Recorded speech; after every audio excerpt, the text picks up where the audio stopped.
Hi, Yao. You need to count us in if you wouldn't mind. We have no idea when to start. Okay, you can come in 10 seconds. Okay, 10 seconds. And in the future, just put it in the chat, okay? Okay, I will. My bad. That's okay. It's okay. Thank you, my friend. Bye. All right, Renee, whenever you're ready. Okay, 3 seconds. Okay. From Los Angeles, Rethinking Heroes with Carrie Harrison.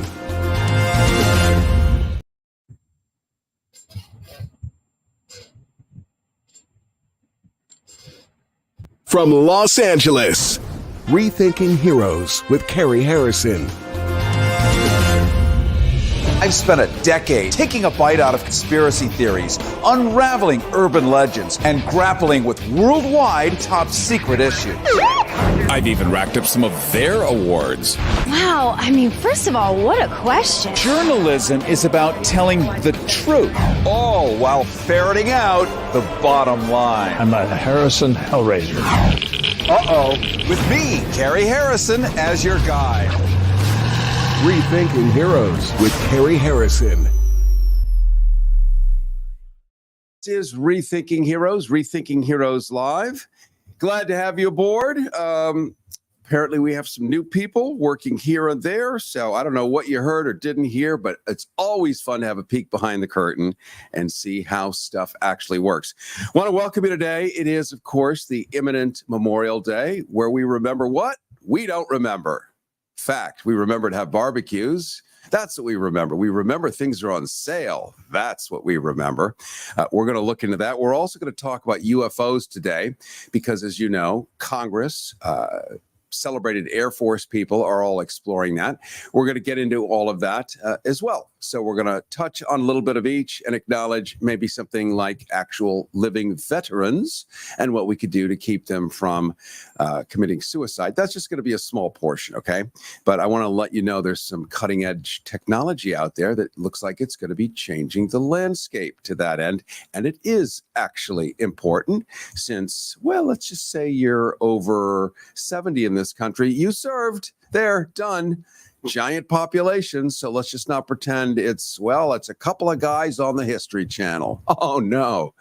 They're the ones on the History Channel. The rest of you, you're sitting at home, and you know what I'm talking about. Well, let's talk about Project Blue Book. It was a systematic study of unidentified flying objects, or UFOs, conducted by the United States Air Force. The project aimed to determine if UFOs posed a threat to national security and to scientifically analyze UFO-related data. Now, it was established in 1952 under President Dwight D. Eisenhower and was officially terminated by 1970. And today, Project Blue Book remains a significant part of UFO history. We've now seen evidence of the first black holes. Whoever thought we'd actually ever see a black hole? Now we have, they're real. We have celebrated Air Force pilots testifying before Congress. We have a new openness about this history. Well, coming up, we're going to speak with the son of the man who ran Project Blue Book for the government.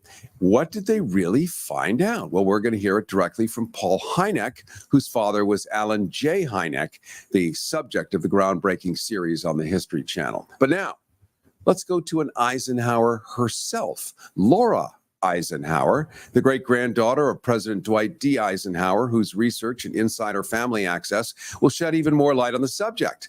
Laura Eisenhower is a researcher. She's an author, an astrologer who's presented her work worldwide. Her specialty is what is called exopolitical information. We'll get into what that is. All about the Eisenhower administration that has been largely held in secrecy. She's going to touch on the military-industrial complex and share some of her great-grandfather's stories. Laura Eisenhower, we want to welcome you to Rethinking Heroes. Hey, good to be here. Thanks for having me. We are thrilled to have you here.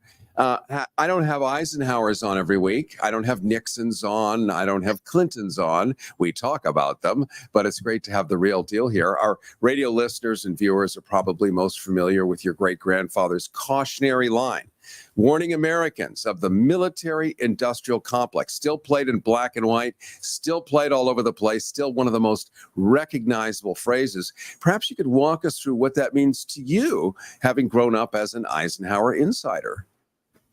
Yeah, well, I didn't get a whole lot of information from my family members. It was definitely my own journey. Not to say that there wasn't an enormous amount of information they had about Eisenhower growing up very close to him while he was in office, but the rabbit holes connected to UFOs and ETs has really been where my focus has been, and not something that we all talked about. I think it really had to skip a generation. So what I've discovered is, yeah, that speech was very, very telling. And there are things that are coming to light now that make it a lot easier to understand what this warning was about. There was an unconditional surrender agreement that took place in 1952. Blue Book was in 1952, but Eisenhower wasn't president till 1953. So he inherited all these infiltrations within these three-letter organizations, MJ12, and everything about the whole ET technology exchange with the Greys had nothing to do with him, and he's been blamed for that. So with an open mind and just really dedicated to the truth, through synchronicities and a lot of just amazing circumstances, I was able to uncover a lot more than I expected as far as what really took place. So that warning, basically was to give us enough to go on, to know that we need to be a knowledgeable and aware citizenry to really understand what is going on. This war on consciousness, social engineering, mind control, geoengineering, weather manipulation, and these nefarious beings, the darker agenda and the roots of it. So his contact was with like Val Thor. He created the Earth Alliance. He petitioned the Guardians and created Ike's Force and the White Hats. So he put the positive military branches into place to safeguard us in these times. And also my agreement with him was to come in and help blow the lid off of some of these things, which I discovered through literature and documentation that people presented to me during my lifetime. So I put that all in my book. And yeah, so the warning is really, we did not really win the war. And for us to win this war, we need to win the war from within and really break free from all the different tactics being used on our minds and our emotions to steer us down an artificial trajectory that is engineered. So I'm just going to jump in only because a lot of what you just said is brand new information for people, and they haven't heard the terms MJ12. Is that what you said, MJ12? And other things. We do know about geoengineering. We know it's real now. Finally, after all these years, we know it's real now. So a lot of what you're saying, we're finding out, and it might be 5 years from today that we find out how real it is, just like we're finding out that UFOs, now known as UAPs, are definitively real, whatever that means to whoever. But we've also been asked to have open minds, and we see Air Force pilots spotting these things. None of them are insane. These are like focused stand-up, military grade guys. Not funny. They're not stand-up comedians. They're pilots, highly trained pilots. And the same thing is when astronauts report these things, it has to be taken seriously, although it was always brushed under the carpet. Your charge as a family member and your life's work has been to expose and make people more familiar with this. So maybe you can share with us one of the most intriguing discoveries that you've made regarding exopolitics. And let's first define what is exopolitics and President Eisenhower's administration. Well, exopolitics is really understanding the larger picture when it comes to extraterrestrials and UFOs and a more galactic kind of landscape and how that relates to secret space programs and understanding, technology exchanges. There's been a lot of false narratives that have covered up what really took place, and they knew that a time of disclosure was going to come. So I really feel exopolitics is the study and analyzation of these kind of topics. And understanding, what we're dealing with, what species of ETs are working with our governments, but also our genetics. What does our dormant DNA hold? It's not junk. So I did not go to school for exopolitics, right? But when I look they at weren't teaching it at mine either. Right. So this is like a personal study that we all take on, right? And I think, being born into this family immediately from the get-go really lit me up about these topics. And just knowing, deep down that this curiosity that I had was to just uncover a lot of this sort of information that would be under the umbrella term exopolitics. That is about extraterrestrials and bigger picture stuff like that. To that end, you've written and spoken internationally, Laura Eisenhower, about the 3 secret meetings you talk about with extraterrestrial races following your great-grandfather Dwight D. Eisenhower's first contact meeting around 1954. President Eisenhower is said to have signed something called and I'm going to pronounce it badly, I'm going to call it the Greada Treaty. Yeah, but that did not happen. So there's updated information, and that's why my book, I figured, did not come out until recently, because I needed to get the rest of this information. I was talking about that because that's what I heard, and I'm like, okay, well, this conversation needs to be out there. Not to say that I was there and I would know, but okay, here I am connecting dots just like a lot of people. This is what I've researched. This is what makes sense.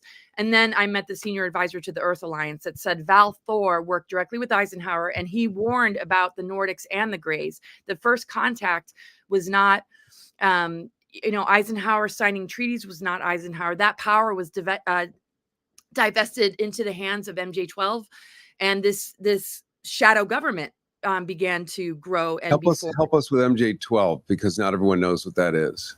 So it's a group of individuals that basically manage the whole technology exchange with extraterrestrials. They're part of, I would say, the shadow government, the cabal, what we would call deep state.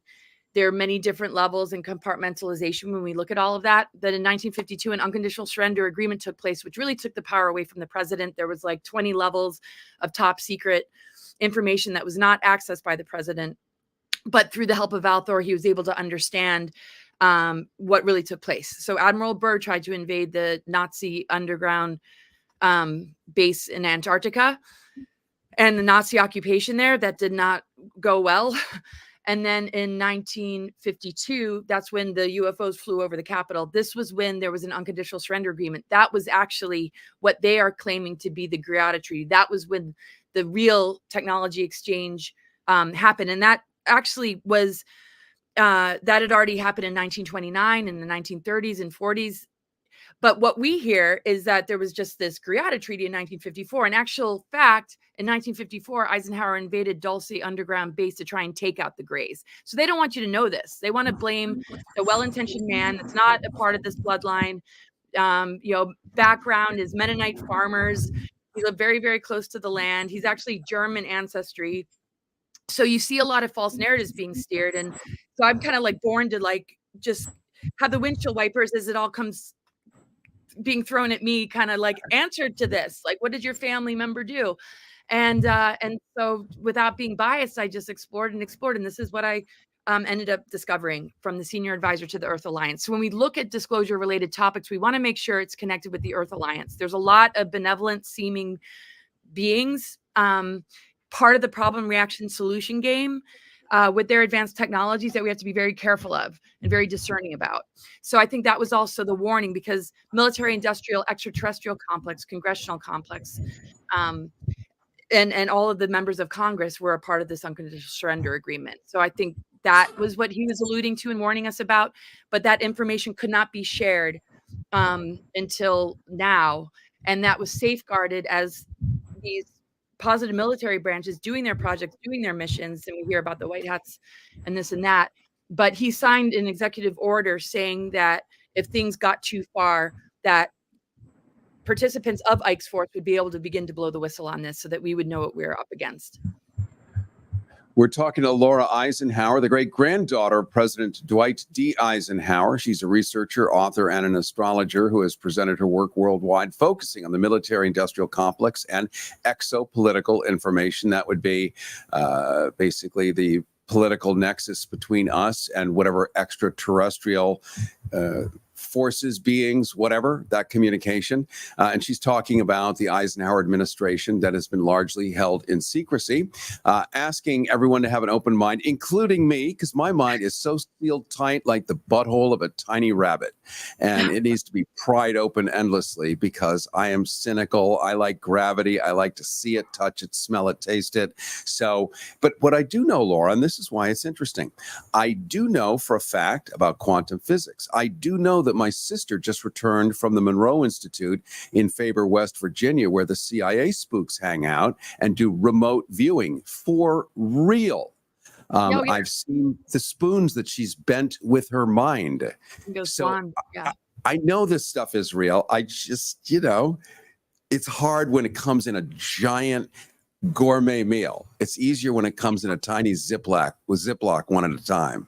Oh no, That's I know. what you deal with, isn't it? Yeah. No, I always say it's like you do light massage before you go into deep tissue, or else you're going to harm the muscles, right? You got to kind of warm it up.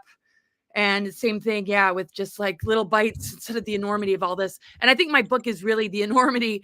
And it really blew me away too. I mean, of course I want to hear positive things about my great grandfather, but I'm not just picking and choosing because I want to defend him and I want him to look good. I'm not about that. I'm about truth, even the ugly truth.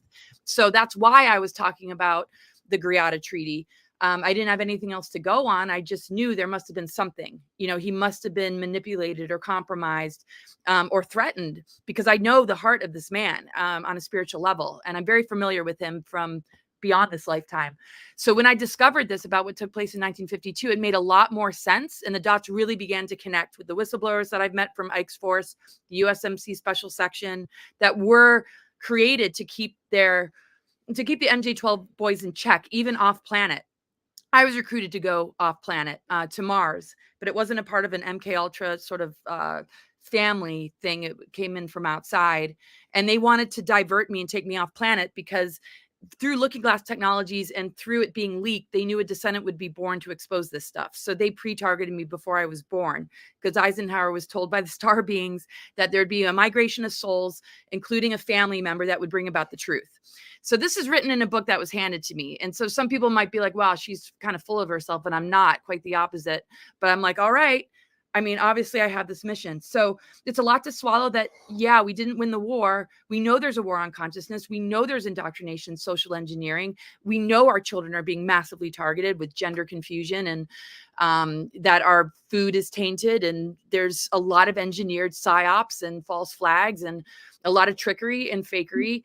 And this is what we need to wake up to. And once we do, our creative energy is no longer being siphoned and used to battery up these engineered timelines. We have the power to call that energy and power back, because we have the power. They're vampiric and they stole the power. And when we call that back, we can be on a completely different trajectory, and also switch on dormant DNA and begin to connect with guardian races, higher beings. But they're not going to do it for us. So this is why it's so important that we all kind of wake up and know what we've been dealing with. And I compare it to the red flags that you see in a relationship that you want to believe in, and then you discover it's deceived you. And it's uncomfortable to face that reality when you invested so much into it. But we have to be courageous enough and willing enough to unplug, because it's using us. Well, and that's why in relationships, we like to bleach our red flags white. And that way we can go into denial and, push it off for another month. And then it gets worse and worse. It's exactly the same thing. And it's funny. I think when we're listening to this, we're hearing sort of familiar musical notes. They just sound a little different, but it's the same rhythm that we've heard. Look at Star Trek, the idea of being able to lay someone in a bed and get their general vitals. It's real now. Half the stuff on Star Trek is real now. Much of these things of science fiction are real now. And so it just kind of takes a different form. I've led cultural tours to the outback in Australia, particularly to Uluru, also known as Ayers Rock, which is a massive monolith in the middle of 1,000 miles of red sand. I mean, nothing grows there. It might rain, never. Yet the Ananu people have been living there for the past 60,000 years. Some of the only humans never having bred with others and look the way we all did 60,000 years ago uniquely. And until recently, and then they were discovered in the late 1800s by the British/Australians. Maybe you could elaborate on the significance of what you call the 13th gate activation at this very place I'm talking about, Ayers Rock or Uluru in the outback of Australia. Yeah, well, it's part of the planetary grid network. It's a sacred site that is connected to the 13th gate, which is the mother arc, and the anchoring of the mother energy back on the planet connects, to this. And when we see that, it connects with all other stargates on the planet. So when we look at the stargates and we look at the planetary grid network, our DNA is a replica of that, and we're moving into a shift that is beginning to switch these dormant aspects on, as the planet is clearing these stargate energies of reversal grid technologies that have put it in a spin that has been symbolic of the inverted pentagram and Satanism and inversions that we see. So these corrections are why this is a prophesized window period called ascension. And that mother energy really got anchored back around 2010. The sun started to move through the 13th sign of Ophiuchus, right? So that connects to the 13th gate and the return of the mother. And that is not separate or disconnect from the father. It's really about the divine template, the tree of life template. And the reversal grid puts it in like the tree of death. And these, reversals, digression of humans, separation from soul matrix into new world order. And this ascension window, though, is anchoring this energy. And if we can awaken and be in alignment with it, we're going to notice that the frequency fences and the seals in our DNA dissolve. We move through gatekeepers and manipulations that would want to keep us enslaved and in a mindset that does not go through these growth periods and initiations, but instead gets hijacked into belief systems that are inverted, because that's all they have to keep it alive. On a planetary scale, in the planetary system, these corrections have happened. The Venus transits are a part of this. That has formed a perfect pentagram that are the corrections of the ether element. And the ether element is connected to the 13th gate and the mother energy, the breath of life. That's why they wanted us to, all that and that level of manipulation. So funny enough, Uluru, my uncle, Richard Bradshaw, protected that sacred site from tourism and was a lawyer for the Aborigines there and protected the name. And so that's a very interesting thing I found out about my family member, later on, and then the significance of this particular site. So yeah, when we look at the planetary grid network and nature, we're so much more connected than we can possibly imagine. So when we look at ascension, we're moving into the soul matrix. We're moving into the capacity. Laura, I'm just going to jump in. I'm just going to jump in because it's radio and people get in and out of their cars and, they sort of can't keep up. So I just need to reintroduce. And let's just shift over to another area. We're talking to Laura Eisenhower, the great-granddaughter of President Dwight D. Eisenhower, researcher, author, and astrologer who has presented her work worldwide, focusing on the military-industrial complex and exopolitical information about the Eisenhower administration that's been largely held in secrecy. When you get her book, you can check out much of this stuff as it's broken down in a way that will make more sense than a kind of a rapid-fire radio version. But at least think of this as the hors d'oeuvre before a giant entree. Let's finish before we jump off to our next guy, and we're going to talk a little bit about veteran suicides here on this upcoming Memorial Day weekend. But let's talk about Area 51. That's probably the single most famous concept in anyone's head. And who better than you to give us your sense on that? Well, Area 51, yeah, I mean, that's where there's multiple levels of projects going on. People that have worked there, expose this sort of thing. Same with like Dulce Underground Base, just all sorts of experimentation and reverse engineering of UFO crafts that they supposedly put in these places. I think a lot more goes on than we, can imagine. And I know Eisenhower wanted to order an invasion on Area 51, just like he did Dulce, but that one wasn't successful. The one in 1954, they lost, and he attempted to invade Area 51 because the whole question of the ET technology exchanges with the governments, he did not have any control over. He had no say. They would not allow him access whatsoever. So he was furious about that. So, yeah, I mean, I wouldn't know who the best recommendations are of people to listen to about it, because there's a lot of conflicting info, but I'm sure people are familiar with Bob Lazar and Dan Burish and some others that, but I think there's multiple levels of what goes on in these areas, and it's considered like a reservation. It's got its own occupation in this particular state that is outside the jurisdiction of the state itself. So it's sort of like an alien reservation. You know what I Sort mean? of like the Vatican. Right. It has a sovereignty, much as our allegiance with Israel. It's a giant military dump for us. It's the biggest military base we have in the Middle East, and we're going to protect it. That's a conversation for another time, but we have relationships with certain things and we give them a special status. We do things we don't explain why, and people do get confused. So I appreciate your having shed some light here. Give us the name of your book again so that people can look it up, check it out, find it. Yeah, it's called Awakening the Truth Frequency, and it's really about being authentic and true to ourselves, understanding what our dormant DNA is made of, what this ascension window is all about. I mentioned ether. It's purifying the inner elements, and we can clear the toxicity in our environment by doing the inner work in a lot of ways. We are so much more connected than we realize. So I go into galactic history, things I found out about Eisenhower's administration, my own mission, how that connects, and my recruitment, and just my story. So you can get that on Amazon, and I will also have it up on my website soon if you want a signed copy. I'm just getting more and stuff. Just Google Laura Eisenhower. Guess what you're going to find? Laura Eisenhower, because there's only one. So it's very easy. We'll make sure we put that on our Rethinking Heroes website as well, Laura Eisenhower. And I do want to thank you so much for joining us today. This has been like so cool. I love this stuff. It's a treat. Oh, cool. Yeah, it's amazing to be with you. Thank you for having me. There are imposters, though, posing as me, so careful of them. All right. Here, thanks, Carrie. All right. Thank you. Welcome to the Modern Times. Carrie Harrison with you. Coming up, we're going to talk about how to avoid veteran suicide. It actually is avoidable. And the numbers per hour, per day are astounding. You had no idea how bad it was. Well, it looks like there's a fix around the corner, and we're going to get to it right around the corner. Listen, well, it's still legal. Rethinking Heroes with Carrie Harrison. RethinkingHeroes.com.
We are in complete control. We are Rethinking Heroes with Carrie Harrison. RethinkingHeroes.com.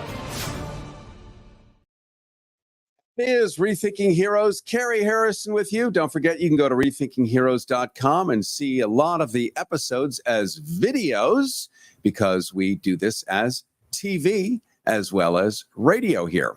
So you can get it, take it with you. It is mobile, it is portable, it is permanent, our favorite flavor. Coming up, we're going to be talking to Paul Hynek, the son of Alan J. Hynek, who, of course, ran Project Blue Book, the big one that everyone knows about. The History Channel has released a giant series on that. Paul has some extraordinary science-based information that I think is going to fascinate you. But right now, let's take a pause with Memorial Day taking on even greater significance every year. There now seems to be forward motion, finally, for an issue plaguing America. Michael Carmichael is president, CEO, and founder of Check a Vet, a dedicated organization focused on preventing veteran suicide and supporting our heroes. Michael, it's an honor to have you here with us today. Thank you, Carrie. And I got to open with, you're my hero for having us on here so that we can raise awareness to veteran suicide. Thank you. All right. Well, thank you. Michael, your extensive military background has undoubtedly shaped your dedication to this cause. How has your experience in the U.S. Army Special Forces influenced your approach to this new veteran suicide prevention campaign?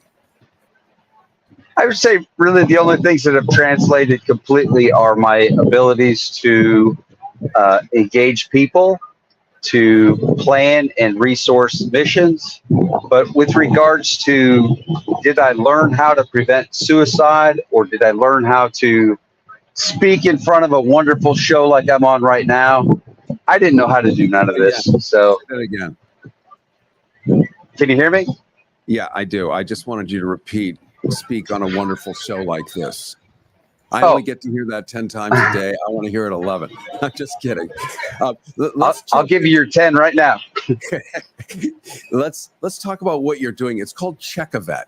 And this is unique because this approach differs from traditional programs that prevent tragedies, which is, let's just talk to the guy who may or may not be thinking about suicide, and let's forget everyone who lives with him and knows everything about it. We're just going to focus on it when it's too late. That's the current program. Yours is different.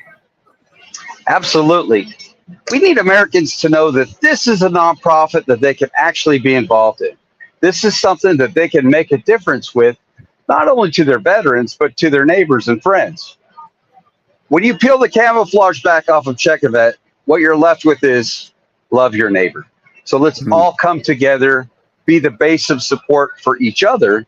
But uniquely with regards to veteran suicide, there's some unique issues that these men and women have gone through and have.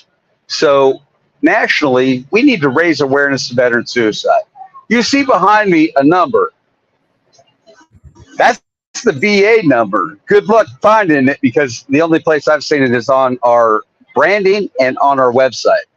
So, but actually, I don't think you'd be surprised that the government is reporting that number under by a factor of 2.4. So probably the real number is like 306,000. There we go. That's 133. Go ahead. I'm sorry. The number in your video behind his head and the video side, which you can see at rethinkingheroes.com later, is 133,887, as if they hand counted exactly what was going on. We know it's got to be about double. And you're saying, Michael, it's probably in the 300,000 range. Yeah, if we take this number and multiply it by 2.4, which is the factor that Operation Deep Dive came up with, we've got over 306,000 veterans who have served this country honorably, but let their pain overwhelm them and their isolation, and they took their own life because of that pain. At Check a Vet, we're not trying to stop veteran suicide at the moment of suicide. Let's think about it for a minute. If we go upstream and figure out what's stressing this person out, let's look at that as the problem, brother, okay? Let's treat the problem, and then the symptom of suicide doesn't happen. Well, yeah, it abates. So you have a program that you call Team Room. Team Room. What is Team Room? How does that work in this calculus here? So nationally, we have what we were talking about: raise awareness to suicide, call upon Americans to be a base of action, and provide resources.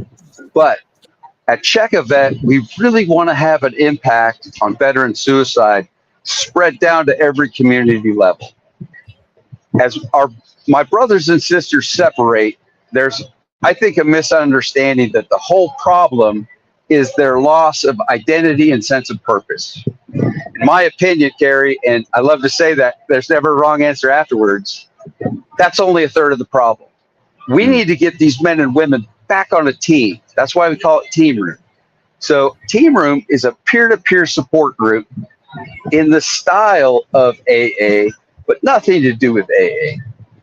It's about bringing these men and women back on a team where they can be watching out for others. They can share their pain. They can share their successes. They can have a new identity because we're rebranding them as Team Room members. Which is very smart, and that's of course part of the success model of AA for anyone who knows anything about it. It's the ultimate accountability because all the people that meet you and you meet them, you all know each other. You see each other at the grocery store. You see each other when you get a new spark plug. You see each other everywhere ubiquitously, and your back is actually covered everywhere. So this makes complete sense that you're using that. How do people find out more about Check a Vet? If I could just add one thing to the end of that. Right now, I've got a team of PhDs that are designing this program. They're prepared to do the data collection and the analysis so we can perpetuate this in a good way. Once this program's done, I want to give it to America and ask and plead with the American Legion and the VFW to be our cadre because they're already in every community. So that's how we're going to spread. Right now, to help us raise awareness, number one, go to our social media at CheckAVet365. Subscribe to us, like us, share us. That's all new to me. I used to write things and get after the mission in other ways. That's the day and age that we're in. Subscribe, like, and share. But most importantly, I can't raise awareness with a voice that's loud unless I have resources. So please go to checkavet.org and make a continuing monthly donation to us and know that we're out here in the trenches getting after veteran suicide. Well, this is so important and nothing like good prophylaxis, whatever that means to anybody, but it all means the same thing ultimately, is fending off something you don't want to happen. And this is such a bright and cheerful way to get people together, to get their souls tied together, to give them meaning and purpose and friendship and camaraderie, which is something when people are isolated and doomed and hopeless do not have. And the only best choice seems to be take away all the choices by making a bad decision that has a permanent outcome. So I laud you, my friend. Michael Carmichael, thank you so much for putting this together. Give us, again, a website where they can go. We lose up to 44 veterans a day. So please go to checkavet.org and see what you can personally do to make a difference in a veteran that you have in your life. Checkavet.org and across social media at checkavet365. Thank you so much. Thank you, Michael Carmichael. Appreciate you very much coming on. And there is certainly hope for the future as more people get on board with this. Carrie Harrison with you. This is Rethinking Heroes. We're going to speak now with the son of the actual man who we're going to go back into the sci-fi realm. But I just wanted to have a salubrious moment there because we want to let you know that we're working on fixing this stuff and trying to find people who are actually doing real things. This is real. If any of you, it's LA, everybody's in a 12-step program. Everybody, one form or another. You know what I'm talking about. You know how these work. And this is really such an ameliorative fix to such a chronic problem. And veteran suicides can be, hundreds of people a day. You just don't know about it because the government does not benefit by publishing those numbers because guess who put those people in that position to start with? This is not to say the war was good, the war was bad. This is not about this, but people wrote a blank check, turned their lives over, were sent out to do something, they come back, and they didn't receive the the after polishing that they really need to be able to survive. They're just left on their own, and left on our own as live mammals. We can eat, we can sleep, and that's about it. So this is such a leg up. We're going to talk to the son of the actual man who ran Project Blue Book for the Air Force. What did they really find out after all those years? Well, you've probably seen the groundbreaking series Project Blue Book on the History Channel. We're going to hear it directly from Paul Hynek, whose father was Alan J. Hynek, the man behind Project Blue Book. With you, and well, America is a place that has lots of reported instances of abductions. We've had UFO sightings over the years. Most people on the planet tend to believe that there must be life out there somewhere. We just recently got to see the ultimate solar anus, that being the first view of a black hole ever. Einstein was right, it turns out. He being right, also, he suggested that there would, along with Stephen Hawking, likely be life somewhere else, given the size and volume of the endless and expanding universe. With that, I want to introduce to you Paul Hynek. Paul is the son of Alan Hynek, if you remember the name, and most of us have heard of Project Blue Book. This was an operation run by the United States Air Force in the 1950s to investigate UFOs, or really debunk them on behalf of the Air Force. Well, this is the son now, the surviving son of Alan Hynek, Paul Hynek, who himself has become quite the expert. And Paul, I want to thank you so much for showing up for the rest of us, especially with the discovery of the black hole and the notion that there is greater life outside than just here. Well, living in Los Angeles, I hear all the time that there's great life outside where I am. And that's kind of a joke, but yes, it's true. Yeah, so I'm delighted to be here, and it is really exciting to have seen the first photo of a black hole. That was amazing. Well, especially when so many people and so much resource we have. What is it up in Berkeley? I forget the computer programs where people's computers all over the world are linked together to analyze and constantly crunch data from signals being sent to outer space, radiographical type things. All of this goes on. It's real. Like, a lot of resources are put out for this. And now we have proof positive of one of the very plot stories of every Star Trek episode, a black hole. That's right. And, black holes, we don't have very much understanding of their properties.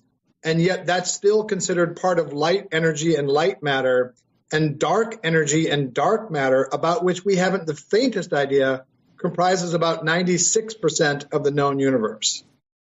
We're talking right now to Paul Hynek. He is the son of Dr. Alan Hynek, who was the principal investigator in Project Blue Book, carried on by the Air Force in the 1950s to explore UFOs and pretty much debunk them. But your father, who started as a skeptic, Paul, didn't end up as one, did he? No, that's right. And people like to say that he went from a skeptic to a believer, but I think a better word for a scientist would be an acceptor, because it's not really a question of belief, but of accepting that there is data that warrants attention and a classification system. So he became somebody who accepted the data as leading to a conclusion that there was a real phenomenon there. What it was, or the provenance of the inhabitants of these crafts, that's still to be determined. Now, the History Channel recently ran a series, which means it'll have a forever shelf life on the internet, and certainly rerun and be available on demand on pretty much every streaming service. And it's great quality. I don't know what your personal opinion is or how accurate you think it is, but it's called Project Blue Book, and it depicts the story of your father early on in the Air Force, and then with his own eyes, seeing UFOs. As a child, I imagine you would have heard whispers of this. I know it was classified, but over time, you've investigated this yourself. Yes, and my brother Joel and I serve as consultants on Project Blue Book. So we've had input for the scripts. We've come to know the cast and crew quite well. And I think it's a great show. History has really struck a fine balancing act between dramatization and truth. And they've really tried to find the authenticity of my father and my mother. So each show starts off with a real life reported UFO case, and obviously my mother and my father, and then it's kind of off to the races in terms of making it more dramatized. And at the end of each show, they show information about what was really reported in the case and interviews with my brother and I and others about what my father's real feelings were about those cases. So it's a really good way to use a piece of fiction, which is much more effective at making the tent much larger and welcoming more people into the discussion, and then giving them more resources to find out what was actually reported. You know, it's interesting, Paul Hynek. We think, well, why isn't this stuff in the New York Times? Because the New York Times would have a big problem with the Air Force, with the, as Eisenhower, that era, by the way, when your father was doing these investigations, talked about the military-industrial complex. They're not going to let the New York Times run what might be factual data stories on subject matter like this. So we're stuck in many ways, as we have been throughout the years. We have to have dramatizations on Netflix. We have to have theatrical releases of semi-fictional movies to talk about dynamic history. It's the only way we can get away with it. Yeah, and that said, about a year and a half ago, there was a blockbuster article in the New York Times about the continuing existence of research efforts in the Pentagon with the ATIP program, Advanced Aerospace Threat Identification Program. Well, let's talk a little bit about that. Again, I'm just going to, for people who are, as Dorothy said in The Wizard of Oz, coming and going so quickly here, as we do, either streaming or driving in our cars on FM. You are the son of Dr. Alan J. Hynek. He was the principal investigator in famous Project Blue Book, which was a full-on government program to explore and investigate UFOs. They flew all over the country to interview and talk to and often disabuse eyewitnesses of what they had actually seen and convince them they probably saw something else. That's what the Air Force wanted. But your father was running kind of a double experience, complying with the Air Force, but on his own, having his own experience, right? Yeah, you had, especially after 1953 with the Robertson panel, the sort of raison d'etre of Project Blue Book was to tamp down public hysteria and not so much to find, craft, and reverse engineer extraterrestrial propulsion systems. So at that point, you had an Air Force that just really wanted to find solutions, as the TV show really quite clearly demonstrates. They wanted to find solutions or propose solutions for all the reported cases, but that's not what a scientist does. And I've recently met the last surviving Air Force director of Project Blue Book, Lieutenant Colonel Robert Friend, who is 99 years old. And he was a favorite of my father amongst the 5 or 6 military directors that he worked with. And in an interview with him, I saw he mentioned that the very first thing that he felt that he had to do from the Air Force point of view was to determine if a case was legitimate. And that's the same thing with a scientist. But then even with somebody with as much integrity as Robert Friend, the next step would have him veer from where my father would go as a scientist, because being part of the military, his next responsibility was to determine if the case was legitimate, did it then potentially pose a threat to national security, which is not how a scientist thinks. So even with somebody who's simpatico and a genuine person, you're going to have very different paths of inquiry for a scientist and a military person. Paul Hynek, your father, Alan Hynek, was a physicist, I think, among many other things. So what did he tell you he actually saw or thought? Again, this is from a scientist, not a fan, not a Star Trek fan or a Star Wars fan, but as an intellectual scientist with top access, by the way. So this is not Timmy looking through the window. This is a guy who there is nothing in his way from seeing absolutely everything that is knowable. Well, that's a really interesting turn of phrase. Absolutely everything is knowable.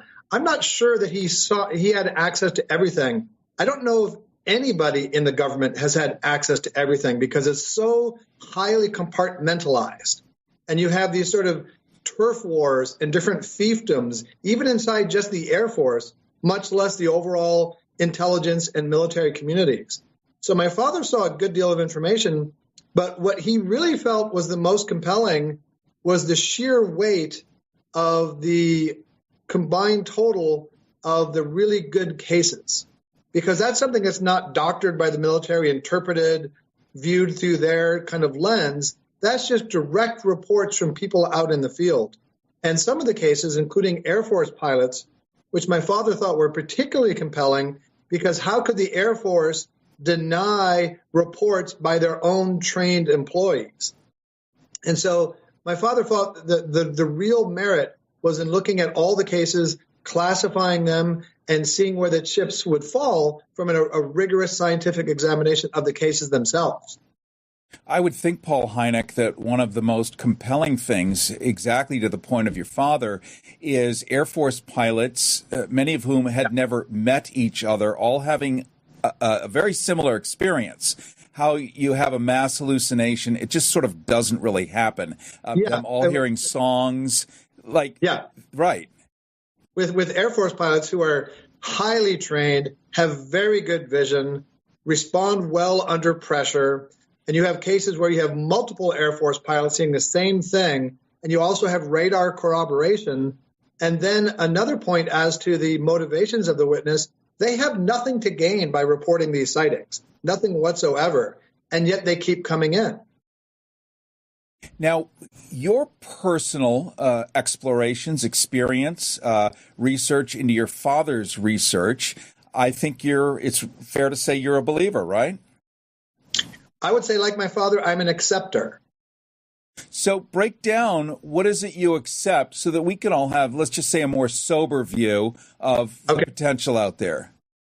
Right. So I believe there's definitely something behind the UFO phenomenon, something real and something intelligent. And like my father, I don't automatically believe that it's of sort of classical extraterrestrial origin, that it's some other beings getting in a craft and coming here with, much better propulsion system than we have now. There are some issues with that, such as it's such a vast distance. You have to tweak Einstein in the nose. And again, Einstein was just verified again yesterday, or when the film was made. And we have very sensitive instruments to determine when objects enter and leave our atmosphere. We've got a lot of videos of UFOs, but we don't have the corresponding reports of them entering and leaving our atmosphere. Plus, they exhibit a lot of comfort with our Earth, gravity, and environment. So my father, and I agree, felt that the traditional extraterrestrial hypothesis had some problems with it. So he started to lean more towards metadimensional and other, even perhaps more exotic theories as to their provenance. That was pretty fancy. Break that down for Mildred in Ohio. So probably not aliens from Mars, but perhaps even us from another dimension or us from another time. This, interestingly enough, as we speak, I don't know how many shows there are on, again, mentioning Netflix, because they seem to be everybody's everything nowadays. But there are probably 5 simultaneous shows running about these parallel dimensions and all of that. And they're well written and well thought out. So it doesn't seem so impossible. And this is also in alignment, by the way, with Einstein and Stephen Hawking and many of the other thinkers of how things work and the fluidity of time and the many layers of things. So this is actually the first time I've heard of this hypothesis, and I'm liking it. Mm-hmm. Yeah, I mean, I'm not a physicist, but the physicists think there is a multiverse with up to 11 dimensions. And so they could be existing in the same XY coordinates of space-time without us knowing about them. Rethinking Heroes with Carrie Harrison. RethinkingHeroes.com. Rethinking Heroes, RethinkingHeroes.com. Carrie Harrison with you. We are talking to Paul Hynek, and finding out what they really did know and find out about UFOs, now known as UAPs, between the 1950s and the 1970s. You've probably seen the groundbreaking series Project Blue Book on the History Channel. And we're hearing from Paul Hynek, whose father was, in fact, Alan J. Hynek, one of the most famous names in the Air Force, because he was the man behind Project Blue Book. Well, Paul Hynek is an adjunct professor of finance and accounting at Pepperdine University, so right here in LA. He's raised over $1 billion for thousands of startups and was involved in the making of Avatar, Lord of the Rings, Planet of the Apes, Call of Duty, and numerous other movies and games. So the interest of his father also allowed him to continue people's appetites and tease them. He's also obviously exquisitely talented in helping people move ahead in great storytelling. We have spent today really talking about the nature of UFOs, UAPs. We brought on Laura Eisenhower, the great-granddaughter of Dwight D. Eisenhower, the president, the one who inherited Project Blue Book and then made it, gave it some hair and teeth and arms and legs and took it to the next step. We learned from Laura Eisenhower how things worked and how even in that administration, the president who created these areas to explore and investigate those areas, just as we heard from Paul Hynek, started to give their own offshoots of committees that started to firewall that information from the president himself. So it turns out there were all these other things going on, and here's the President Eisenhower thinking there's just A, B, and C, but it goes all the way up to J, X, Y, and Z. So same thing we're hearing, and we know about compartmentalization. We see it in the Apple Corporation, after all, don't we? It's called siloing, where the guy working on the iPhone has no idea what's happening with the iMac or the Mac Mini. No idea whatsoever. And that way, with these silos and these firewalls, there isn't any cross-pollination of not only ideas, but secrets leaking out. And often it turns out when people discover things, they want credit for them. And the credit doesn't necessarily need to go back to the mothership. Maybe there's personal gain. We find that has happened throughout history as well. So one of the great values and virtues, in my view, of science fiction is it is a doorway for us to ask deeper questions. If we just get geopolitical all the time and ask direct political questions, we get the runaround, we get the workaround, we get the sidestep, we get the hand in the face. But if you do it through fantasy and science fiction, you do it through analogies, you do it through metaphors, you can actually often get to the truth. So that was the value of today's show. Take what you like, leave the rest. I know there was so much material, it's almost impossible to absorb. But if your mind is even slightly open, if you believe in gravity, if you believe in quantum physics, quantum theory, which you cannot dispute anymore, we've now actually seen black holes. All of this stuff is real. Then you'll know there's more out there than meet the eye. So we'll do what we can to bring in those who know what they know. And we've talked to two top people today from the top levels of the beginning of everything. And I hope it was fun for you, as it was for me. Want to wish everyone a wonderful weekend. And I so look forward to seeing you next week. Don't forget, you can go to rethinkingheroes.com, rethinkingheroes.com, and you're going to be able to see videos of a bunch of our past shows, full videos, and all the rest of it, and kind of see what we do all the time and how we help people, because that's my mission, for better or for worse, is to help people, authors, thinkers, people that are trying to get information out, especially during a time of constipation and compression where you get banged all the time. I go on YouTube, I get strikes. I go on TikTok, I get strikes. Why? Because I just mentioned basic things that really, apparently, we're not supposed to do. Yet, oddly, on radio with FCC, we can. It's shocking. Analog radio still has no bandwidth restrictions, and it still has no firewalls, what you can say. So this is definitely your home base. It's my home base. I love you guys a lot, and I look forward to seeing you next week. Rethinking Heroes with Carrie Harrison. RethinkingHeroes.com.